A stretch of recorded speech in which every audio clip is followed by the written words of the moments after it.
Nous sommes de retour avec Daniel Carré qui fait un fort match. Fort match avec un tableau qui a semé des doutes. Il y a eu des doutes. De proche et de loin, c'est deux choses. Le stress aussi, là... Il y a du stress. Oui, un peu. Voyons. Un peu. Alors, regarde, on peut quand même rappeler que vous êtes rendu à 5 000 $, que l'appel à tous n'a pas été utilisé. Donc, on y va maintenant avec l'étape 5 qui a pour titre « Y a-t-il un médecin dans la salle? »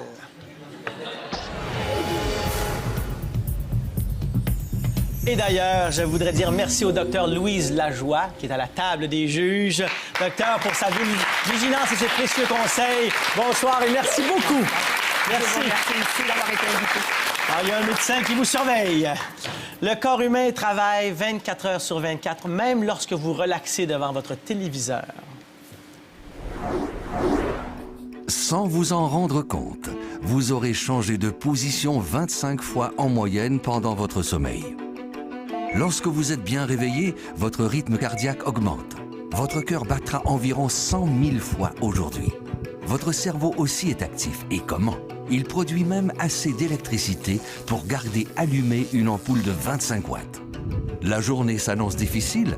Rassurez-vous, vos poumons ne vous laisseront pas tomber. Ils vont inspirer et expirer 25 000 fois. Enfin, l'heure du lunch. Aujourd'hui, vous mangerez environ 1,5 kg de nourriture. Chaque bouchée mettra 7 secondes à se rendre à votre estomac. En badinant avec vos collègues, vous direz aujourd'hui près de 2000 mots si vous êtes un homme et 7000 si vous êtes une femme. Même si vous n'avez pas le métier le plus exigeant physiquement, votre corps produira malgré tout presque 1 litre de sueur. Monsieur, au terme de votre journée, vous aurez produit près de 100 millions de spermatozoïdes. Et vous, madame, si par chance, c'est la journée du mois où vous ovulez, peut-être y aura-t-il une rencontre extraordinaire.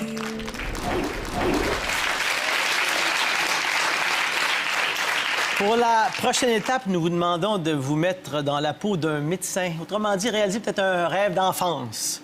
De bons diagnostics vous rapporteront une somme additionnelle de 2000 $. Peut-être en médecine privée, si vous répondez correctement à 5 des 6 prochaines questions.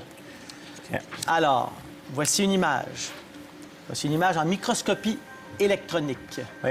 Docteur, que voit-on? Une plaque d'athérome avec la capsule qui l'entoure de... Ben, c'est une plaque d'athérome. C'est une bonne réponse. C'est une plaque de fil. Qui contribue à l'artérosclérose qui peut conduire à un infarctus ou à un AVC. Exactement. Docteur, voici une autre image. De quoi souffre la personne qui a le cerveau correspondant à cette image, extraite de notre livre à l'étude? 10 secondes. C'est l'Alzheimer. Ça vous suffit. Vous voyez ça, vous disiez l'Alzheimer? Ouais. Ben, vraiment, bravo. Protéines amyloïdes, oui, les Très plaques bien. de protéines amyloïdes. Bonne réponse.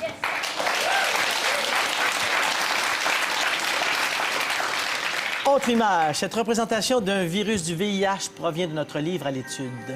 En l'absence de traitement, une déficience immunitaire de plus en plus grave s'installe. Quelle est la cause de cette déficience immunitaire? Ben, en fait, le virus s'attaque aux lymphocytes T4. Donc, c'est vraiment une destruction des lymphocytes qui est une partie de notre système immunitaire. Donc, on va attraper des maladies opportunistes, candidose, sarcome de Kaposi. C'est ça. Alors, donc, non seulement c'est une bonne réponse, mais en plus, vous alliez dans mon complément de réponse. Ah, très bien. Merci. Désolé. Question numéro 4, docteur. On voit ici une radiographie. De quoi souffre le patient? 10 secondes de réflexion. Je vais essayer avec l'arthrose. C'est un bon essai. Merci. Bonne réponse. 5e question. Voici des images. Des dommages ou des pertes des cellules, n'est-ce pas, qui figurent sur cette image, peuvent causer des problèmes de santé. Je veux savoir le nom de ces cellules ainsi que le nom de deux des trois endroits où elles se trouvent dans le corps. Le nom des cellules et le nom de deux ou des trois endroits où elles se trouvent dans le corps. Ben, en fait, Seconde. ce qu'on voit là, c'est au niveau de l'oreille interne, qui est la cochlée. Donc, c'est la cochlée avec les cils. On retrouve, c'est les cellules ciliées qu'on retrouve dans la cochlée. On en retrouve également au niveau de la trachée et des bronches. Et on en retrouve également au niveau des trompes de Fallope. Précis. Très bon. Très bon. Très bon. Puis, savez-vous quoi? C'est réussi? C'est une étape réussie!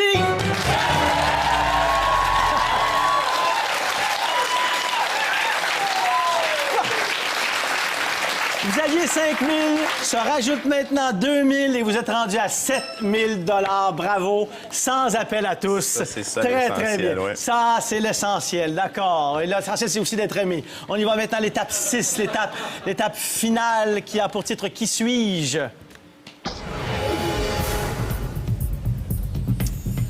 Il y a une limite au nombre de fois que les cellules de notre organisme peuvent se régénérer, se reproduire. Pour l'être humain, on parle d'environ 52 fois. Mais il existe pourtant un cas documenté où les cellules d'un être humain ont continué à vivre après sa mort. Écoutez cette étonnante histoire.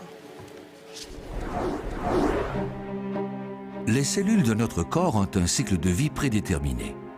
En vieillissant, elles perdent la capacité de se multiplier, de se régénérer. Et notre organisme en vient à mourir. Mais il existe un cas unique d'une personne ayant eu des cellules immortelles. L'Américaine Henrietta Lacks est décédée en 1952 d'un cancer de l'utérus. Mais des cellules prélevées à même sa tumeur ont continué à vivre, se divisant à l'infini. Elles sont ainsi devenues les toutes premières cellules humaines à vivre indéfiniment à l'extérieur du corps humain. Les cellules HeLa, ainsi nommées en son honneur, sont dans tous les laboratoires du monde. Le docteur Jonas Salk les a utilisées pour développer le vaccin contre la polio. Elles sont un outil standard dans les recherches sur le cancer, le sida et la génétique. Elles ont été emportées dans l'espace et sur les lieux d'essais nucléaires. Il existe aujourd'hui plus de cellules HeLa que le corps d'Henrietta n'en contenait de son vivant. Madame Lacks n'aura jamais su combien sa contribution à la science aura été importante.